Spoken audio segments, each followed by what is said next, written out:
Fridays are awesome, even when they're freezing, which is why we have Flannel Fridays. Earlier this week, we talked about the thermostat setting a new low, 135.8 degrees below zero.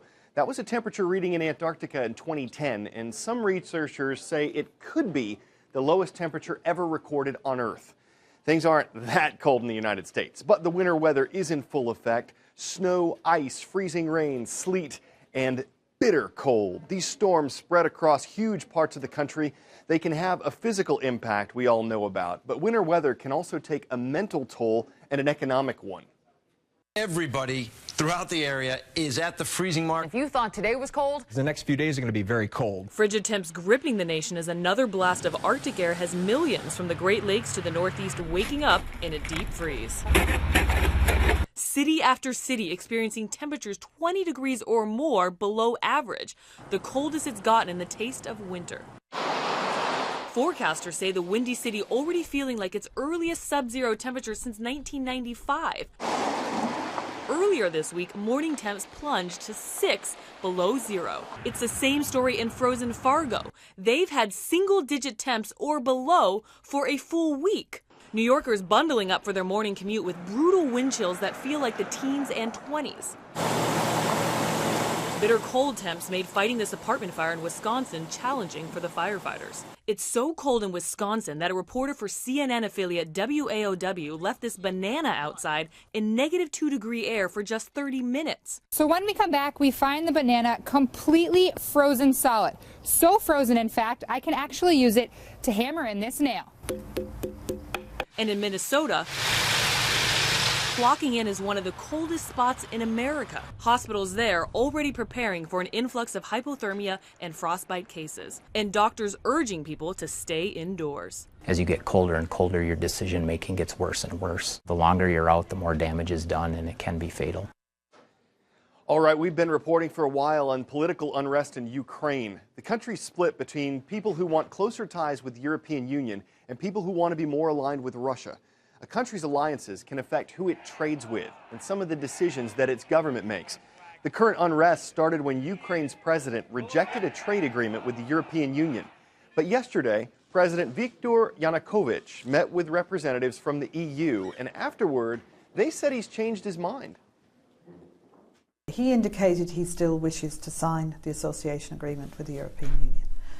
From our perspective, we think that's good for this country.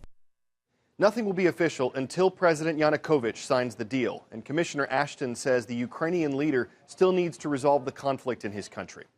Next up today, phones in flight. Should you be able to make a cell phone call on a plane? On our blog a few weeks ago, Dylan said it's a good idea, Rob said no way, and Hannah said yes, but only if research proves it won't cause problems. The big question is, what does the FCC think? The Federal Communications Commission currently has a ban on in-flight cell phone calls. But yesterday, the FCC voted 3-2 to consider lifting that ban. At the same time, the U.S. Transportation Department said it might look into banning cell calls during flights. One thing is for sure in all this issue is dialing up a lot of debate. We can already connect from almost everywhere, and cell phone calls from cruising altitude may be next. The Federal Communications Commission chairman says the ban on cell phone use on passenger flights is outdated and restrictive, and he's proposing allowing cell phone use above 10,000 feet. The FCC says technology's advanced enough so that cell phone transmissions from the air would no longer interfere with cell towers on the ground. But it's the response from the flying public that's all the buzz. You can use them almost everywhere else, on buses, on trains, but as for airplanes, there is some pretty stiff resistance to the use of cell phones. Here's passenger Judy Carroll. Judy, what do you think of it? I think the phone call can wait. I think that, if it's that important, do it before you board the plane. Wait until you land. You might want to talk the entire flight at a loud voice about every single problem you have in your family, blah, blah, blah, blah, right? So I'm afraid it won't work. That potential tension between passengers is also a safety hazard, according to the Flight Attendants Union, which is against the idea. They say it's also a security risk. we have concerns about the ability for those who might wish to do harm to be able to coordinate during a flight or amongst flights. But some passengers say the ability to communicate trumps all. There's lots of work that I do that I need to be in touch with people, and the hour and a half that I spend flying between Atlanta and D.C., I lose that time. But at a time when we all face more crowded flights, delays, added charges for bags and meals, be ready to pay more for calls from the air. A consumer advocate says airlines and wireless carriers will pass the costs of installing this capability to you. You're going to either have to sign up for extra service or you're going to have to pay serious roaming charges, probably in excess of $2 per minute for every phone call you make. In the air. In the air. Or maybe much more. Outside the U.S., where the capability already exists, some customers have been charged $12 a minute. As for the U.S., if the FCC lifts this cell phone ban, it's going to be up to the individual airlines to choose whether to provide cell service to passengers. Brian Todd, CNN, Washington. It's time for the shout out. On a baseball field, what shape is home plate? If you think you know it, then shout it out. So is it a pentagon, square, diamond, or rhombus? You've got 3 seconds. Go.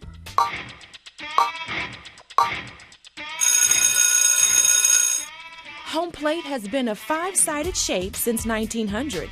So if you said pentagon, you hit it out of the park. That's your answer, and that's your shout out. Even though it's a sport with charging, striking, hitting, popping, and slamming, baseball is generally not seen as a contact sport. Except for this. A catcher is positioned in front of home plate. The runner headed for home collides with him, hoping the catcher will drop the ball, allowing the run to score.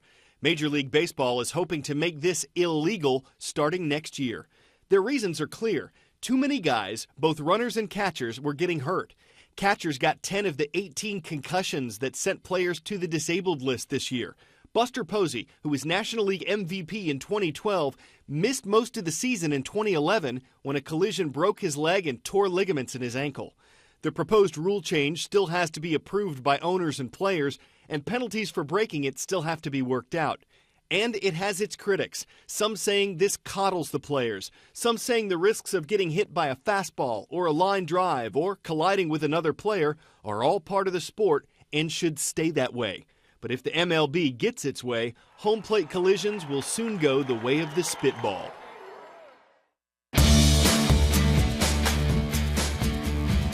The mascots for the schools in today's roll call definitely have a major league flavor. First up at bat are the Cubs from Alcester Hudson High School in South Dakota. Next location to pop up is Loveland, Ohio, home of the Tigers from Loveland High. And hitting cleanup, the Marcy Marlins from Minneapolis, Minnesota. Cubs, Tigers, Marlins, and now the roll call is out. Is this legit?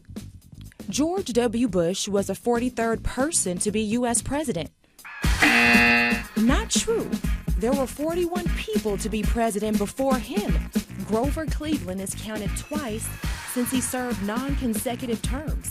That's why President Bush is considered the 43rd president. Cade Foster is also number 43. That's his jersey number. Foster is a kicker for the University of Alabama football team. In a recent rivalry game, Foster missed 2 field goals and had another blocked. Got a lot of criticism, some of it very harsh, but he also got some encouragement from former President George W. Bush. Foster posted this letter on Instagram. It says, quote, "Dear Cade, number 43, life has its setbacks, I know. However, you will be a stronger human with time. I wish you all the best. Sincerely, another 43. Foster said he'd be framing the handwritten note when he shared it on social media. Here comes Santa Claus, here comes Santa Claus, right down Santa Claus Lane, come on. Apparently he brought a bunch of his friends. These Santas opted for skis or snowboards, while this one seems to have upgraded from Santa's usual sleigh. Who needs reindeer when you've got horsepower? And ho, ho, hold the boat, because Scuba Santa wants to dive in and make a splash in this segment.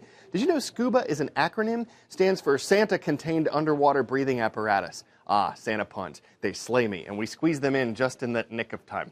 2013 is almost over. We want to know what you think were the biggest stories of the year. If you're already on Facebook, go to facebook.com/CNN Student News this weekend. Tell us your pick for the top story of 2013. Have a great weekend.